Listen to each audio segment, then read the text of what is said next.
Tak sah solat kita walaupun satu je daripada 13 rukun ni kita tak buat. Yang pertama, berdiri tegak dan betul bagi orang yang mampu di dalam solat fardu. Yang kedua, kita niat. Yang ketiga, kita mengangkat takbiratul ihram. Yang keempat, kita membaca surah Al-Fatihah sehingga mampu didengari oleh telinga sendiri. Berapa ramai di antara kita dia baca Al-Fatihah, mulut tak bergerak pun. Tak ada suara.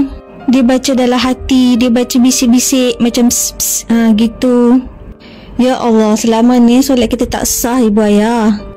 Antara syarat sah takbiratul ihram ada 16 ni ibu ayah, nampak tak? Kalau kita tak buat salah satu daripadanya, maka solat kita juga tidak sah. Ada orang dia angkat takbiratul ihram tu, dia panjangkan Allahu Akbar, batal solat dia. Sebab apa? Bila dia memanjangkan dia sedang bertanya, adakah Allah Maha Besar? Sepatutnya Allahu Akbar, Allah Maha Besar. Tapi bila dipanjangkan tu, dia jadi bertanya, adakah Allah Maha Besar? Kan dah lain maksud tu.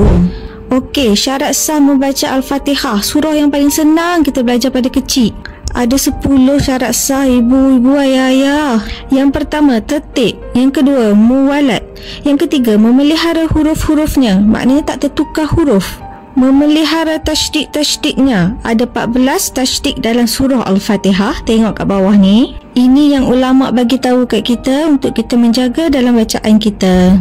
Jadi, banyak lagi yang kita tak tahu ni ibu ayah. Mari dapatkan kitab ni untuk kita mempelajari bab solat kita, bab penyucian dan sebagainya. Tekan beg kuning sekarang.